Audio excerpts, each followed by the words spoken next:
Tim had always thought the old castles of the UK were just tourist traps, places where history went to sleep behind velvet ropes. He'd seen dozens of them, all stone walls and faded tapestries, but he was about to learn that some stories aren't finished. They're just waiting for the right person or the right drone to turn the page, and that's where Zip comes in. Zip wasn't your average drone. He was Tim's best friend, a palm-sized marvel of silver and circuits. With his blinking blue-light eyes and a quirky personality module, Zip had more character than most people Tim knew. He'd hum a happy little tune whenever he took flight, a sound that had become the soundtrack to their adventures. Together, they were a modern-day exploration team, diving into forgotten places, mapping crumbling ruins, and uncovering the little secrets the history books had missed. Their mission was simple: find the stories no one else was looking for. One evening, as a thick, chilly fog rolled in over the Scottish Highlands, their usual exploration took a sharp turn. The mist wrapped around them, muffling the world and making the ancient landscape feel even more mysterious. They were near the silhouette of a forgotten castle, a jagged shape against the grey sky. Zip was zipping ahead, his lights a small beacon in the gloom, when he suddenly stopped. He just froze mid-air, silent. Tim's heart skipped a beat. Zip never just stopped. Tim, Zip's voice crackled through the coms, losing its usual cheerful tone. It was his emergency mode, a low, serious beep that Tim had only heard during system tests. I am detecting a signal, a royal distress signal. It's very old. And very, very hidden. Tim's breath caught in his throat. He moved closer, his boots sinking into the damp earth. A distress signal, out here. From where? He whispered, as if the fog itself was listening. In response, Zip projected a shimmering hologram into the misty air between them. It was the castle, not as it was now a ruin, but as it must have been centuries ago. Majestic, proud, and now, according to Zip, the source of a cry for help that had been echoing through time. Local legends whispered stories about this place. They said it once belonged to Princess Margaret, a royal beloved by her people, who had vanished without a trace during a great war centuries ago. Everyone assumed she had died, her story becoming a sad footnote in the region's history. But Tim had learned something on his adventures with Zip. Legends were often just the first draft of the truth, an unfinished story, and this signal felt like a missing chapter. The castle entrance was barely visible, choked with ivy and time. Pushing aside a heavy, rotted wooden door, they stepped inside. The air immediately changed. It grew heavy, dense, as if time itself had gotten stuck within these walls. The silence was absolute, a stark contrast to the howling wind outside. It felt like stepping into a photograph. Zip's powerful lights cut through the oppressive darkness, sweeping across stone floors thick with dust.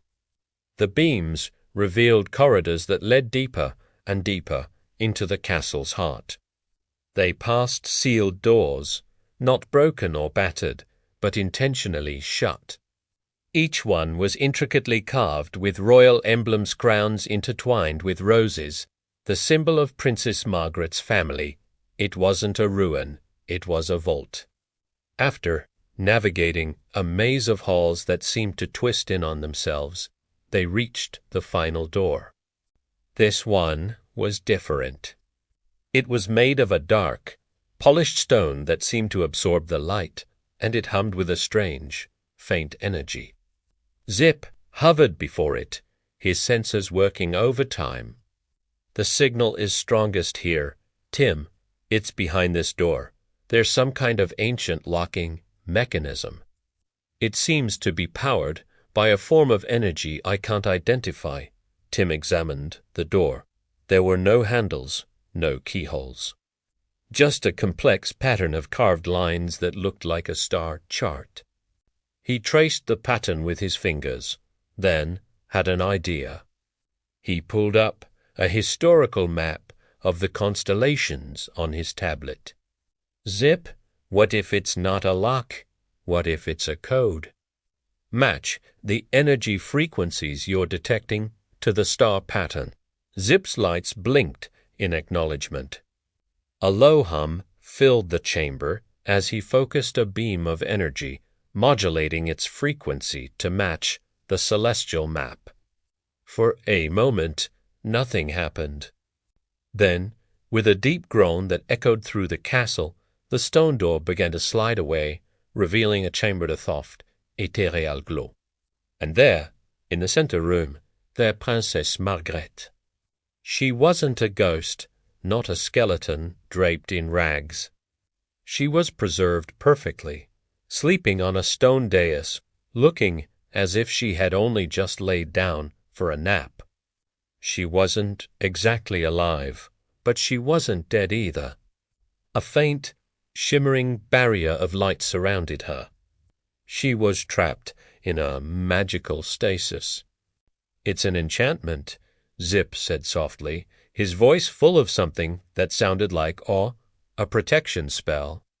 It was designed to keep her safe during the war. But the spell was never lifted. The war ended, but for her, it never did. He scanned the room, his lights revealing faint runes carved into the walls. "She's been waiting," Zip added quietly, "for someone to come." For rescue. Tim knew they couldn't just leave her here. This wasn't a historical artifact. It was a person. "Zip, can we break the spell?" he asked, his mind racing. "The enchantment is powerful, but it's also ancient," Zip replied. "It's running on a finite source that has weakened over centuries. If I can create a counter-frequency pulse, it might be enough to destabilize the field, but it will take all my power. I'll need you to direct the pulse to the spell's focal point." On the ceiling, directly above the princess, was a large, carved gemstone, the heart of the spell. That was their target. Tim climbed onto a nearby ledge to get a better angle. "Okay, Zip, I'm ready." On your mark, Zip positioned himself, his tiny frame glowing with stored energy. Initiating energy pulse in 3, 2, 1. A brilliant beam of white light shot from Zip, and Tim, using a small, polished mirror from his pack, deflected it with perfect precision. The beam struck the gemstone. For a second, the entire chamber was flooded with blinding light. Alucrac brayed through the room, and the shimmering barrier around the princess shattered into a million sparkling fragments that simply faded away. The soft glow in the room vanished, and the ancient hum of magic went silent. For a long moment, nothing happened. Then, slowly, Princess Margaret stirred. Her fingers twitched. Her eyes, a startling blue, fluttered open for the first time in hundreds of years. She sat up, not with fear, but with a profound sense of calm, and looked straight at Tim and his little hovering companion. "You came," she said, her voice a little rough from disuse but filled with pure amazement. "I hoped someone would." As the first light of dawn broke over the Scottish Highlands, they led her out of the castle. She took a deep breath of the fresh morning air, her eyes wide as she took in the changed world. The forests were older, the nearby village gone, the world remade. But she wasn't afraid. Je suis free. Before they parted ways, she smiled at Tim and Zip, a genuine, grateful smile that lit up her face. "Heroes don't always wear crowns," she said, looking from Tim's determined face to Zip's blinking lights. Zip buzzed proudly, doing a little loop-the-loop in the air. "I prefer propellers," he beeped, his cheerful personality back in full force. With a final wave, Tim and his drone buddy lifted off into the morning sky.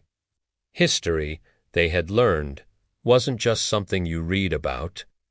Sometimes it was something you had to save. And with the whole of the UK still left to explore, they knew their next adventure was just waiting to be discovered. Thanks for watching. If you enjoyed this story, don't forget to like, subscribe, and hit that notification bell so you don't miss our next adventure. See you next time.